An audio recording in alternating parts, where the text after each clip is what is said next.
Hey guys, this is Mr. Rob, and before we get into the video today, I just want to give you guys a heads up on some news I dropped on my Twitter over the weekend in regards to my Madden 21 franchise. I know I've said in the past that I want to wait till the PlayStation 5 comes out to do my Madden franchise, but after some thinking, I think we're going to start it on the PlayStation 4 when it comes out, just so we can maximize viewership and just help the channel grow.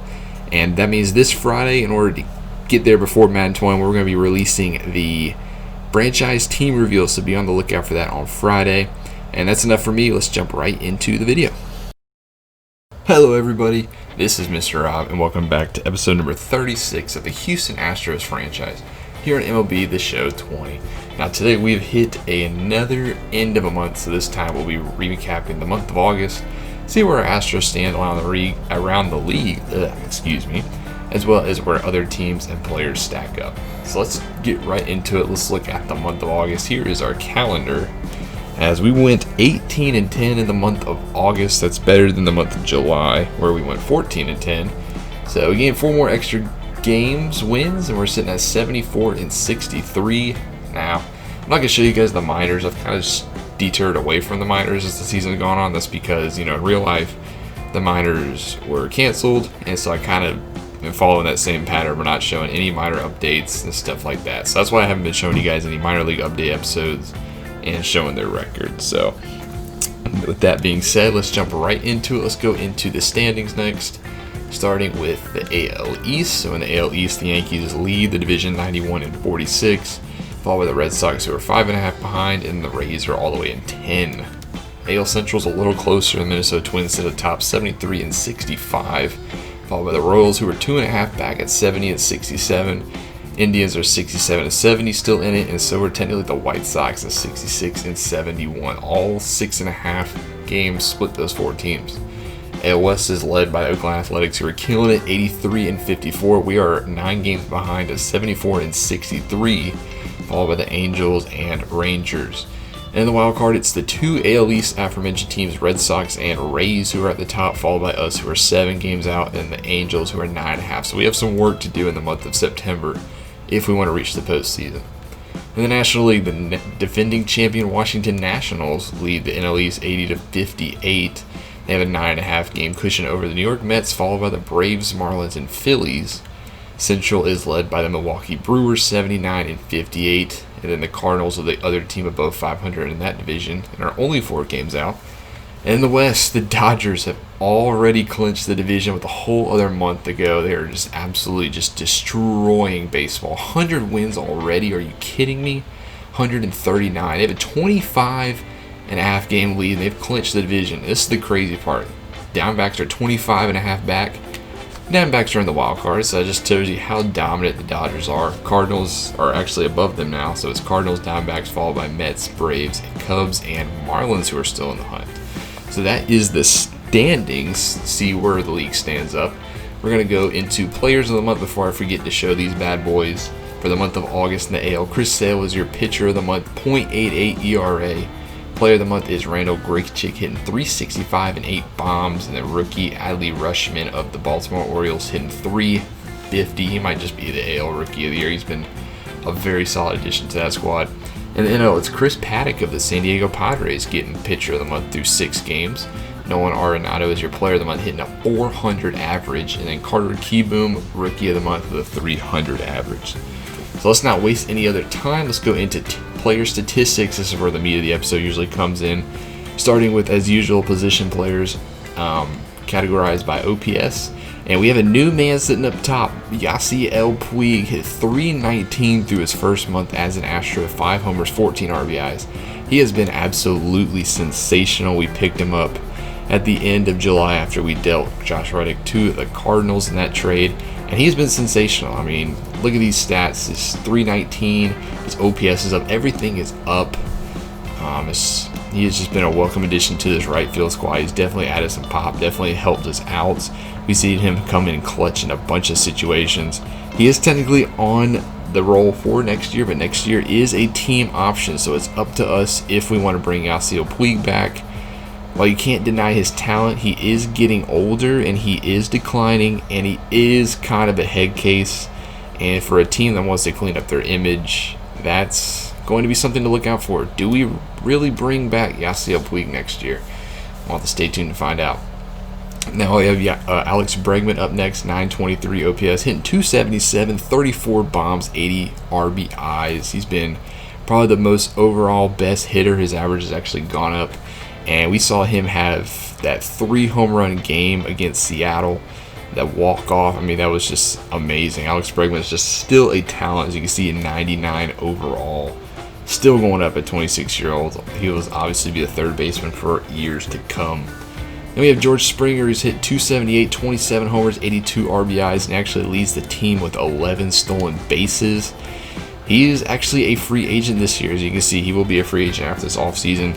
And we would like to bring back George Springer. While his numbers might not be the same, you can't deny what he still adds to this team. Still be potential, still an 87 overall. I mean, he's a great defender as well. He can cover a lot of ground in that outfield. Has a good arm. I know he's going to get slower as he goes on, but I would like to bring back Springer this offseason. He is probably our priority number 1. Then we have Yordan Alvarez, who's slumped a little bit in average and stuff-wise, hitting 265 now. He does lead the team in both home runs and RBIs with 37 and 100 apiece. The reigning AL Rookie of the Year continues to get better. +6 to those right-handed power numbers. Wow, just been absolutely incredible. And he's going to be a DH. He's only 22. Nothing really else to say about him. We have Carlos Correa, our shortstop, hitting 275, 17 dingers, 61 RBIs. He had a pretty solid month of August, hit a couple of big homers for us. I think he could have been snubbed out of the All-Star voting. He didn't get All-Star voting. I mean, look at his defense, got great arm strength. I mean, he's still a very solid talent, and I think he's on lock for next year. Yeah, so we have arbitration on him next year. So we get another full year of Correa before we really got to start thinking about these big-time contracts. And if we can bring all these guys back. Speaking of big-time contracts, then you got Jose Altuve, the former AL MVP, 264 average, 16 homers, 49 RBIs, with 10 stolen bases. He's one behind the team leader, George Springer, who has 11. He's been a solid addition. He's been, not addition, but he's been a solid player. I know his numbers are way down, which kind of sucks. I thought eventually he would improve those and get his average back up to the high 290s, 300s like he has been his whole career. But he's just having a down year. Not really else to say about that. OBP's down, slugging's down, OPS down, average down. I mean, just having a down year, but he is still Jose Altuve, and he still is on the books, as you can see, for a very long time. So no chance we move Altuve anytime soon, nor do I think we want to. I think he's still our second baseman, regardless of what he's doing this year. Then we get into some interesting players. Kyle Tucker's actually up next, in 258 with 4 homers, 28 RBIs off the bench. He is by far our fastest player and could be our left fielder of the future. He has been progressing very nicely this year across his board, as his bat still needs to get a little better. But, he could be the left fielder of the future, 73 overall, a potential. He's played more games this year than he has any other year. And I think he's going to improve. Will he be the, outfielder next year? Who knows? He could just be, another year as the backup. I don't know if he's shown me enough to take that left field role. I kind of might be, a spring training battle. We'll see what happens with Kyle Tucker. Then we have Yuli, our first baseman. He's hitting 262, which used to be hitting 230s, 240s. 11 homers, 45 RBIs. He's had a couple big hits in the month of August. He's gotten that RBI total, really high up there. But he is 35 already. Obviously came into the league, way older than most rookies do. And he's actually a 73-71 overall if you take away his morale. So if there's one guy, he is on arbitration, who, might be replacing his infield, is probably Yuli. Morale-wise, he wants to, okay, that's good. 993K is his expectation. He's making 9.5. He's definitely not making 9.5 next year, but Yuli, we'll see what happens to Yuli. Might want to platoon him. I don't want to completely get rid of Yuli, but I think maybe a platoon role might be good. He's still got great vision and everything. So then we have our starting left fielder, Michael Brantley, who's hitting 250. He's had a down month of August. 10 homers, 34 RBI. He got moved to that number 2 spot in the lineup. Used to be our leadoff hitter, but has kind of struggled. He is a free agent this year, so it will be interesting if we want to bring back Michael Brantley. Made $16 million this year. Definitely won't make that next year if he comes back. And this is why I want to bring him back. I like his quirks. He's got really good quirks. He's a good breaking ball hitter. He's unfazed. He's got a lot of good batting quirks. So I can see him coming back on a 1-year deal, until Kyle Tucker's fully ready. So, but, if he gets a big offer somewhere else, I don't know if we're going to match that to bring back Michael Brantley. Then we have the two catchers, starting off with Martin Maldonado hitting 233s. If you go back to the very beginning episodes, I said he was our, surprise player of the year. And, well, he's gone the exact opposite direction. 7 overs, 22 RBIs. He's on the books for next year with his contract, $3.5 million. So might want to look to ship that in the offseason. Who knows? The catcher position is really wide open right now. And the other man is Garrett Stubbs, hitting 234, basically almost the exact same average. He's got less home runs. He's more of a defensive catcher, as he does a good job blocking most of the balls. And he has a left-handed bat, so he will be around next year just because he is still kind of young. We got plenty of team control on him, but he might.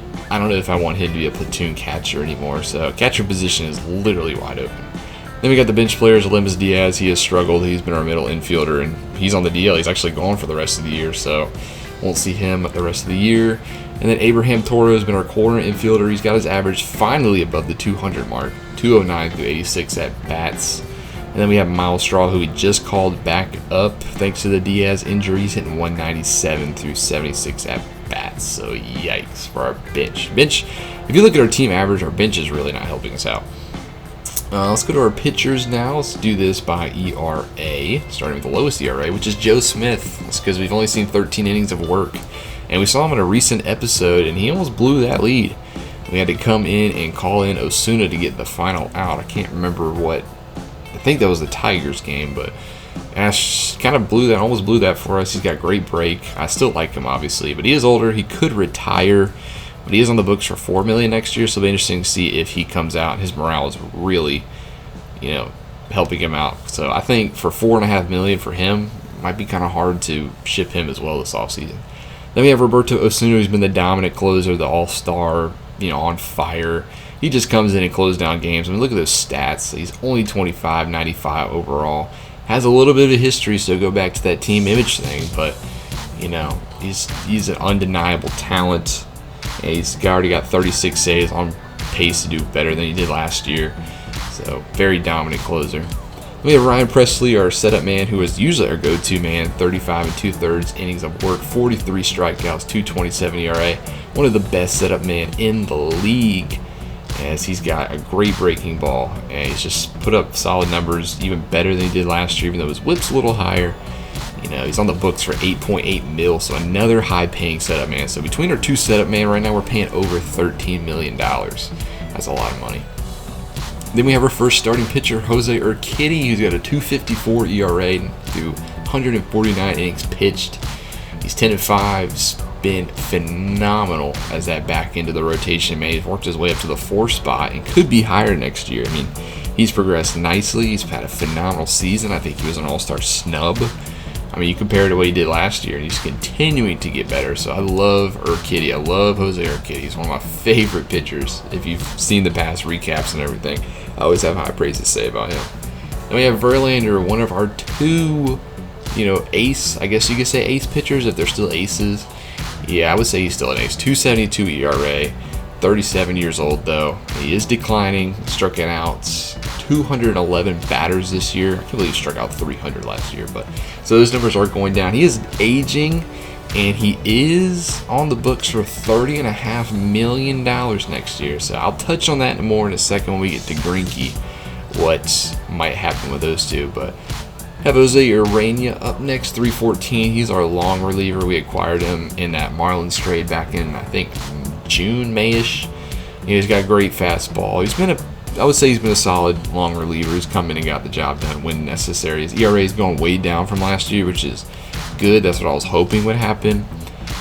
He is on arbitration next year as well, so we'll have him back next year. Then we have Zach Greinke, the 3.40 ERA through 190 2/3 innings pitched. Our other ace, so to speak. He's at 89 overall, which I think that's being helped by morale. It is 86. He is 36 years old as well, so there's the slight chance he does retire, but I don't think he is because he's on the books for $34.4 million next year. And we have a big decision to make with both Greinke and Verlander. Do we want to pay these two aging pitchers $30+ million each? So I want to say no, but we're gonna have to see what happens this offseason. At the moment, I want to ship one of these two. I don't know if Verlander and Greinke will both be here next year. It'd be great to get one of those contracts off the books and then be able to afford George Springer, because remember, we want to sign George Springer back. So that'll be very interesting to watch. We have Rogelio Armenteros, another young back of the rotation pitcher. He's played pretty well, 3.42 ERA. I'd say he had a rough month of August, though. We saw a bunch of horrid starts out of Armenteros. But he's a 76 overall B potential. 3.42 isn't bad for a number 5 man in the rotation, so he's done his job very well. We have Lance McCullers, the last starting pitcher, 3.58. He's been the number 3 man. He's been kind of up and down. He has some good starts. He has some bad starts. Let's see how many quality starts he actually has. So 16 quality starts out of 28. So that's not bad. His whip is a little high though, 1.45 or 1.42 whip. I'd like to see that come down. But you have him arbitration. He'll be back as well. Then we have our middle relievers. This is where we have completely just, stunk up the bed. And our most reliable middle reliever has been Brad Peacock with a 4.07 ERA. He's pitched 79 and 2/3 innings pitched. He has been our most reliable, so to speak, middle reliever. I use reliable somewhat loosely. And it sucks that we don't have a reliable middle relief. You saw what happened in that Chicago White Sox game. They just completely blew it. And he's going to be a free agent, so we have to figure out if we want to bring him back. Austin Pruitt's up next, 4.37 ERA. He's never really shown that he can be a dominant, bullpen arm. And I think he is on contract for next year, or not on contract, but he's, team control. So we might bring him back, just maybe compete in spring training, see what happens. But he's just never really shown. You kind of know at this point we're just going to give Austin Pruitt. Chris Devinsky, he's got a 5.16 ERA. He just got waxed in that Chicago thing. And same thing, just never shown the past 2 years that he can really do a lot. He is decreasing rapidly too, 70 at 29 years old. He is on arbitration, so another guy who might have to earn his spot in spring training next year. And lastly, we have Alex Reyes, 5.93 ERA. We acquired him in that Josh Reddick deal. That's who we actually traded for. And that Josh Reddick that shipped Reddick off to St. Louis, he has completely sucked ever since coming over. There's no other way to say it. 70 overall, A potential. So he's got potential. Can he ever tap into that? I mean, we've seen he hasn't put together really a solid season yet. Maybe 2016 if you want to count that one. But I don't want to give up on Reyes. Maybe he might need to spend some time next year in AAA. Maybe he'll be ready in spring training. We'll have to wait and see. So that does it for our player stats. One player I do want to show is the aforementioned Josh Reddick. Here he is right here. He's hitting 265 now on the season. That's about a 40 point increase from when he was with us. He was a 230s, 240s hitter. So it looks like he has really picked it up since being shipped to St. Louis, which is very interesting. I always liked Reddick. He wasn't the most flashiest bat, but he was a quality bat. And with Puig maybe not coming back to the team, and Reddick being a free agent, if he doesn't want a lot of money, I could see Reddick coming back to Houston. That might not be the most popular decision, but I think it could be a decision nonetheless. So that does it for team stats, though. Let's go into team rankings. Take a look at some of the rankings. Starting off with batting average, where do we sit? We are 18th in batting average, so a lot lower than where we should be. Runs scored, we are 13th, so about middle of the pack. I want to look at ERA next. Where we are, ERA. 5th in ERA, so that's thanks a lot to our starting pitchers, especially those three you see right there, Kitty, Verlander, and Greinke. Now, if that included, if it was bullpen ERA, that would not be as high as it is. Runs allowed, we are 5th with 548, and then win percentage, we are the 9th best team in the league. But if you look at the top 5, 3 out of those 5 are AL East teams, and then the 4th is an AL West team. So that's what we're going up against right now. So I think that's going to do it in this episode. I don't want to show the league leaders because we have one more month left in the season, and I don't want to go too depth into that one. We'll review that at the end of the year. Plus, this episode is going a little long.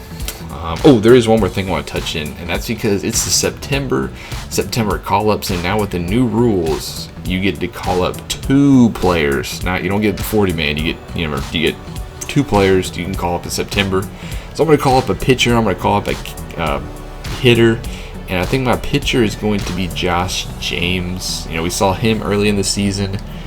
73 overall, A potential. He's improved since his horrible start. If you can see his horrible start, 10.52 ERA through 8 starts.